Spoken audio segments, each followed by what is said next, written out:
Hello and welcome to Policy Watch, your packed snapshot of the week's biggest business stories, their context, their relevance and impact. I'm Govindraj, Ethiraj.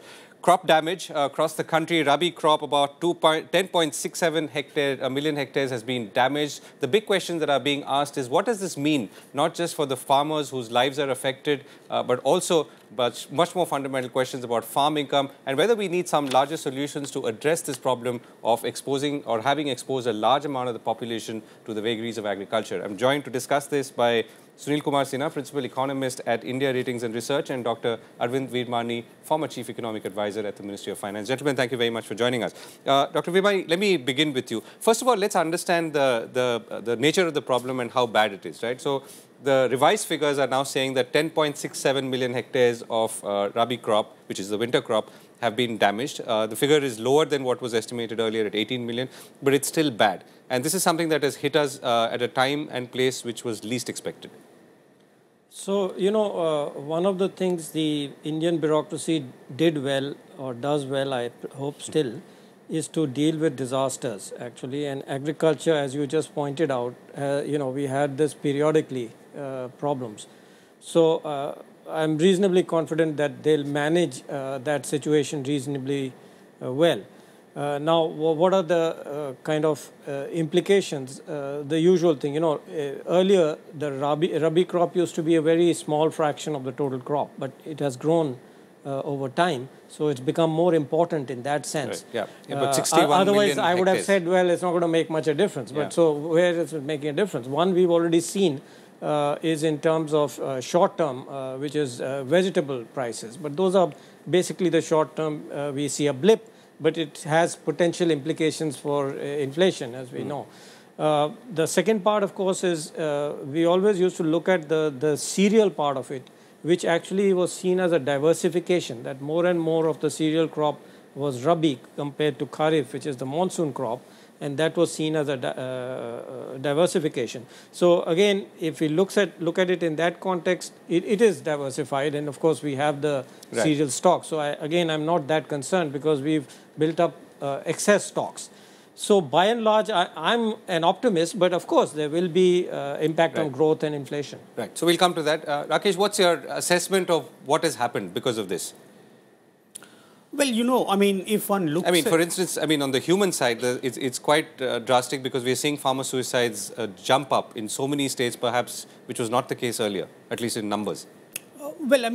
See, any crop damage which ultimately impacts the lives of the rural population, and because the risk-taking ability of these farmers are very low, and if the crop damage is substantial, then obviously these are knee-jerk reactions. But nevertheless, they are, and there is a human side to it.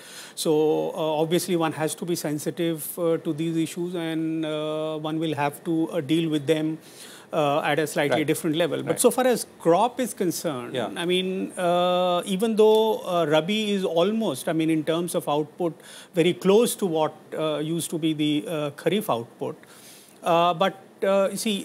Here, I guess, there will be two kinds of implication. One, the immediate one would be felt on the prices of the fruits and vegetables, which we have already started seeing. The other one is the cereal crops or the pulses. Now, pulses may be remain an issue. Cereals may not be because of the stock that we have, and also the government policy in the recent times that it has been intervening in the market and trying to stabilize the prices. Right. Okay. So the government is responding depending on who you look at. The Uttar Pradesh government has apparently said that 25 to 50% of losses shall be compensated. There are other similar moves by other state governments, and Rajasthan, UP and Haryana are amongst the worst affected. But Dr. Veermani, is there a different kind of approach that's required to respond to this? Because this is only triggering off and exposing a fundamental weakness in the economy. Yeah, you see, the basic problem is that agriculture is still the most controlled sector of the economy. We have this old idea which actually the Green Revolution tried to overcome, that agriculture somehow are children, or they can't make economic decisions. We've got to get away from this mindset, that somehow they are less competent economically than everybody else. That is one. And the second is this look, we talk about rural-urban connection, But we know from history that the whole point of development earlier used to be, we only used to say a structural change from agriculture to industry, which means a change from rural to urban. I think even those who talk about it really don't take it seriously. So the connectivity issue is talked of only in terms of crops, but connectivity is much more. It's allowing that integration of the rural economy with the agricultural economy. As you know, the 50% of the population is still dependent on agriculture. Yeah. But that doesn't mean that they only do agriculture. Even those who are in agriculture, that family will be doing other things. So the whole service sector, etc. And finally, this issue of education, this whole, I'm very keen on the skills mission because it gives them an opportunity to learn the basics of education, but then acquire skills, which will be again usable in the wider economy. Right. But our way of thinking of it is agriculture is rural and these people are stuck there. What can we do to help them? What you need to do is integrate them with the full economy. And you've raised an interesting point because that's a larger question, right? So we're talking about, let's say, a Make in India, which is more manufacturing intensive. We're talking also about, or looking at a situation where you've got this huge supply of people who are unlikely to continue with agriculture or whose exposure to agriculture will surely come down. And the overall economy may just not have the place for them. Well, that's the whole point. You got to first think in those terms. I mean, the first time this happened, as people have mentioned, it was during PM Vajpayee's time, where this whole push for roads. I mean, economists like me have known for long and talked about that the best public good is roads. But for many decades, we really didn't think of it that way. They didn't think it's important for habitations in the rural areas to be connected. It's the biggest driver of growth. So infrastructure, we now talk a lot about it, but it's basically connecting them and making them a part of the overall economy. Right, and dispersion. So, Sunil, let me come back to the other point, right? So, if we are, as we solve this problem, and again, I mean, and there are going to be other future sort of occurrences as well, there is one part of it is to do perhaps with climate change, right, which is a different discussion. The other is to do with our response to it. So, should we be responding in a financial way, which is to compensate farmers who are hit? Should we be looking at better and more innovative ways of crop insurance? Or is there some other way which fundamentally, resolves the issue for the farmers when the problem happens rather than much later? Well, it's not an easy solution. I mean, in my view, it is not going to be easy. But again, always compensating the farmers in terms of waiving off the loans, etc., I don't think is the solution because that sends a different kind of a signal. On the other hand, crop insurance has also grown over a period of time, but it is still not something on which the farmers can really rely on. So it has to be a mix of both the market instruments, so to say, which can help farmers in terms of firstly taking the risk, and secondly, if the risk somewhere goes haywire, then how to kind of mitigate those. So it needs a combination of both of. The insurance problem, you got to remember, insurance works when some people are affected, others are not, right? It's a pooling of risk. Now, the problem we have, we worked on this for years and years. The problem which arises is that when you have this kind of an occasion, you get everybody is affected in that area. So people, and the people understand, and it's not viable, So, for example, peanut crop in the old days, I remember, I don't know what the situation now is in Gujarat and Rajasthan, people wouldn't buy it because it became too expensive. The premium, I forget, was 15 or 20%. Nobody wants to pay that kind of premium. It just, when it happens, there is no cross pooling, So insurance, of course, is the way to go. How to implement it has been a big problem. Maybe the government has tried to do too much of it by itself. Maybe it needs to get the private sector interested, maybe even subsidize it for a while to get the thing going. So if you were to look at a 2 or 3 stage response to a problem that is clearly going to recur and going to affect lives, what would they be? And let me begin with you, Rakesh. Yeah, that's what I said. I mean, the response. So when I say 2 or 3 stage, it could also be chronological. Yeah, so I mean, see, to begin with, I mean, as it has been in the case of several other government initiatives, that you begin with the help of the state, but subsequently you involve the private players, and then you try to develop a mechanism which ultimately acquires some kind of a self-sustaining. So when you say private players, you mean from a financing and insurance point of view? Insurance perspective, yes. I mean, they have to be brought into this whole issue, and you see.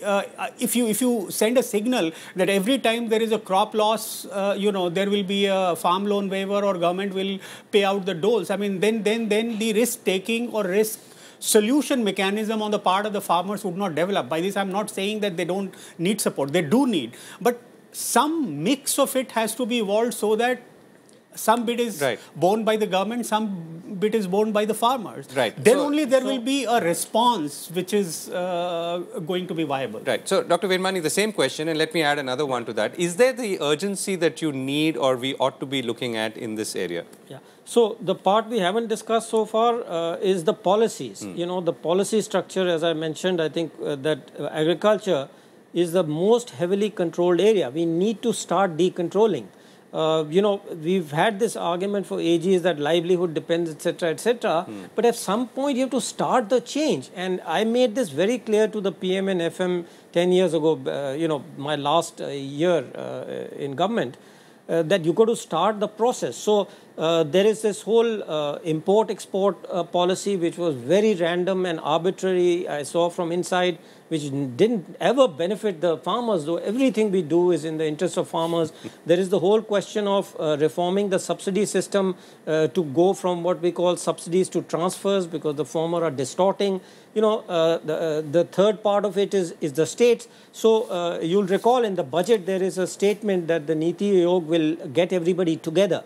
There are also opposing states. For a long time, the so-called surplus states. Again, we are talking only of cereals, and the deficit states had opposing views. So there is a lot to discuss, but there is also this issue of changing, introducing modern technology. We are too stuck in the cereals mindset. So therefore the question that kind of emerges from all of this is anyone thinking about this? Yes, I think this process of discussion of policy is what is announced in the budget, and they have to take it forward. What I mean is something more fundamental. I'm saying the climate is changing, the vagaries of weather are changing, the kind of impact that we might see could be exponentially higher than what we are seeing today, and for which we cannot be prepared beyond a point. So how do we respond to this? And we're talking about impact on agriculture, lives, people, incomes. In the old days, every 5 years, we used to set up in the Planning Commission a group to look at these things. Now, we are not clear about the Niti structure, but yes, at some point, I mean, they could decide tomorrow and say, okay, we'll have a special task force on all these things. Perhaps that would be one way. That would be one way. Rakesh, what's the way forward? I mean, how do we draw attention to the larger problem and find the immediate fixes too? Well, I mean, in my view, as Dr. Virmani was saying, I mean, one clear-cut thing that needs to be done is that one has to think differently than what has been thinking about agriculture. I mean, in the sense that today, when you look at the rural economy and agriculture are no longer synonymous. Yes. Let's be very clear about it. I mean, there are studies which have shown clearly that in few cases 1/3 and in few cases even more than 1/3 of the rural income is actually non-agricultural income. Now, if that is the new reality, then one has to really think differently about agriculture. And as Dr. Virmani was saying, that to believe that farmers are not able to take decisions in their interest is also a wrong way of thinking. Somewhere we have to trust them, somewhere we need to give them more freedom in terms of choice, options and marketing of their produce, and accordingly prepare the policy prescription. Right. So as we conclude, Dr. Virmani, so one step in the short term and one step in the long term, in your mind, what could it be? Or what could they be? The short term we discussed, the government will have to take care of the immediate problem. That's always true. So, you know, people... And is that, no, so my question in that, is it a financial solution which is... Yeah, from the center it's always financial, it goes to the states have to do. There's no way, because the administrative machinery is all at the state level. You can't define that. We talked about one size fits all. It's just not possible. So the usual way is a team goes from the center, it investigates and so you're saying compensate people for losses? So that obviously has to be done now. Compensate people for losses to the up to some extent it's a big loss. You know, usually it's not done for small cases, etc. That's what the teams judge.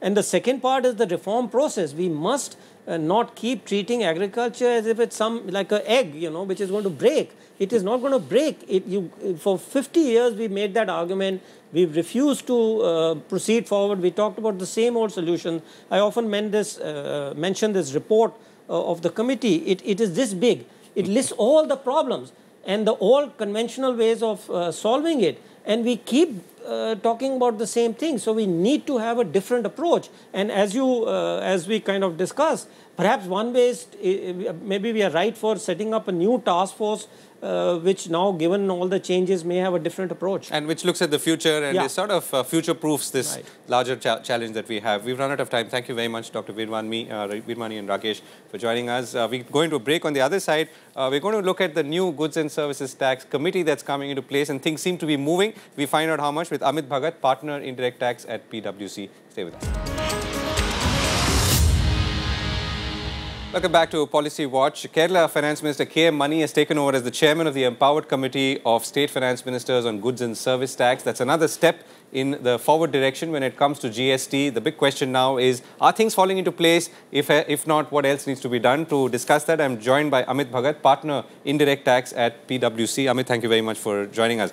So tell us, things are moving along. There is a deadline, however, which is April 1st, 2016. How do you see things as they stand today? And also given the little passage of time that we've had since the union budget of 2015 and now? Okay, there are two parts to this. Of course, we do see a lot of activity, a lot of talk around GST. There's a lot of excitement also in the industry. If you talk to the government, they're extremely optimistic. And one can see the optimistic manner in which the FM has been driving this. So, which is a very positive sign. Then we've seen the negotiations with the state has happened at a breakneck speed. Certain things have been doled out to the states just as a give and take so that they come on board and support this. I mean, this is a great transformation in tax and very much required, as we all know. So having said all that, I mean, there are gaps. If you ask me that, have we moved enough? I would say, I would be a little reluctant in giving a very kind of... a 10 on 10. Yes. So while there is a lot of, the intent is very clear, the efforts are very clear, but when we look at the ground level announcements or specifics, those are lacking. I mean, yes, the FM did make a statement, and perhaps 10 times during his budget speech he would have referred to GST, but there were no concrete announcements or a roadmap as to how we are going to go about it. So, of course, we have a deadline of 1st April. Could the government be waiting till the bill is passed and then... Yeah, I think that is the precursor to anything that would happen really effectively. So once this constitutional amendment bill is passed, I would think then the ball starts rolling quite fast. And then, of course, I wouldn't be surprised if it's rolled out by 1st April 2016 or a little later, maybe a quarter later. So the bill is, of course, is a different discussion, and that's more political, though it's very critical here. You said that, you know, things have moved forward at a breakneck speed when it comes to negotiating with states and I guess setting the rates. Any hurdles that you've noticed or roadblocks that might emerge later? See, of course, that's a very big question. So the states, of course, now the center wants to lose revenue on account of this new tax regime. So the rate that is being talked about today is about, which is called the revenue neutral rate, which simply means that the states or the center should not lose any revenue if that rate is applied. Now that rate is currently pegged at about 27%, which is extremely high. And it is higher than perhaps the current incidence of taxes. So that certainly would not be welcomed by the industry. I don't think it will be productive. It may be counterproductive. I mean, people would not want to comply. So all that apart, so I would think the realistic rate should be around 20% combined rate. And but if you want a perfect GST and the 13 the Special Committee of 13 Finance, they said a rate of 12%, 5% for the center and 7% for the states. Now, that is a very idealistic, perfect model, but we shouldn't expect that. So, somewhere around 20% rate should be okay. And if you say what hurdles, of course, this is a negotiation. So, I would think rate is not so much a negotiation, but the compensation that the states want is a bigger question. And on that front, the FM has been quite forthcoming. The allocation has been made of 33,000 crores to be dispensed over the next 3 years. So, I think the states should come on board. Okay. Right. So, and what's moved well? Okay. So, this, assuming if these are some of the hurdles, but what are the bright sparks, if any, or the highlights? No. Okay. Two things that I could think of is that a lot of work is happening in the background in terms of both the legislative infrastructure and the IT infrastructure. And IT infrastructure, I think, is absolutely pivotal to the launch and the management and efficiency of this entire tax regime. Without it, it would just collapse. Yeah. Now, on that front, a special purpose vehicle called the GST network has been formed, which is a public-private partnership. It's a joint venture. So, which is the nodal or central company, which is the service provider to both the states and the government and to the assessees. So, this will be like a central infrastructure, IT infrastructure, where everyone does its filings, provides information, and they would. So it's almost like an exchange. It's netting off and then it's like a proper exchange, absolutely, and that will be a data bank of everything, and it's 1-point compliance portal. So on that front, based on our knowledge, they're very confident that they will be ready for launch on 1st April or before that. So that's one good aspect. Okay. Another thing is that various committees, subcommittees have been formed to legislate or to draft laws around the mechanics or the rules or the various provisions. So these two things are happening, and a lot of work has gone there. The third thing is that we also see a lot of cooperation from the states. A lot of states are now coming on board, but of course there's some politics around it. Keeping the politics aside, I think these are the three areas where we moved quite fast, and there seems to be quite preparedness to launch it. Okay. But for this constitutional amendment, of course. Right. Okay. So you said the joint venture which will handle and function like an exchange to manage all the data and everything flowing. So that obviously should be ready before the 2016 deadline. Does it look feasible from what you understand? So from our interactions with this particular entity, we believe they are quite confident. Okay. And they have done some tests also, so I think they would be ready. Okay. So if I were to ask you a slightly larger indirect tax question, I mean, the budget did leave some question marks on our current excise duty and structure. So do we need to move faster on some of those things and sort things out before, or rather balance things out before we come to GST, or are we on path? See, I think various aspects of this budget indicate towards a alignment with the GST, or kind of preparing one for the GST regime. One is the tax rate increase for service tax. Now, a certain increase from 12% to 14% or 12.36 rather to 14% is a move towards the GST rate, which is expected to be for services around 16%. And if you include this Swachh Bharat cess, which is 2%, you are actually going from 12 to 16%. So that's a clear indication of a move towards the GST rate. So that's one. Now, so I think the other indicators could be like simpler compliances.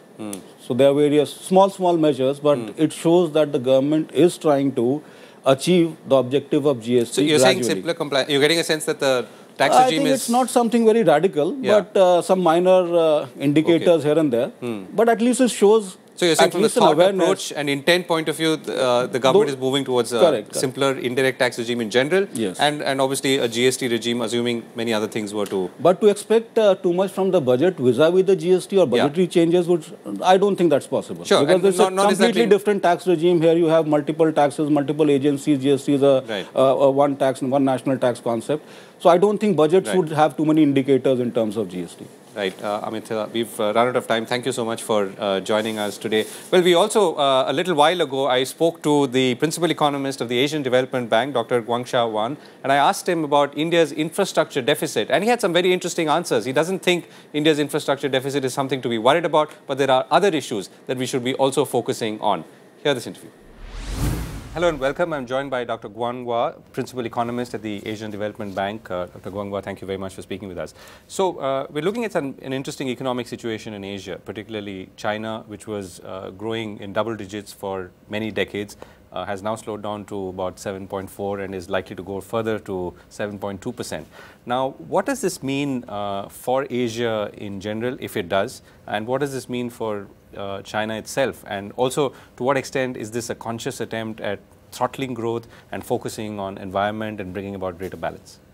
As I said just in this meeting a few minutes ago, China has been growing, as you said, double digits, and to me this is not really normal. It's extraordinary, it's a bit abnormal, and moving to 7-8% to me is normal. So it's not really what we call this new normal. It is a normal thing. We're returning to be normal. The implication, of course, is profound because of this globalization, because of the production chain. Many countries in Asia and beyond really rely on China's growth for their own growth. So that certainly have implications. But going 7-8% for the next, say, 15, 20 years is also a very ambitious target. And I believe China can maintain that. Now, at the moment, China does face problem. You were asking whether it's a conscientious decision to slow down, and I believe that is the case. In the last 30 years, China has been growing very fast. It has accumulated wealth, but also has accumulated many problems. And just like a person, who is running very fast, but his health is suffering from some problem, you can continue to run, but it might be a good idea to have a rest, to have a health check, and try to diagnose and cure some of the problems, and including corruption, which China is working very hard, including environmental problem, pollution. Of course, we'll see what the government will do. But one of the three major issues is, apart from corruption and pollution, is inequality. So China, we know that in order to curb inequality, which is the equity issue, sometimes you have to sacrifice growth or efficiency. And China has been doing that, and China has achieved some success. Not many people actually realize China's inequality has been coming down since 2003. Between 2003, 2005, 2006, depending on the statistics and measurement.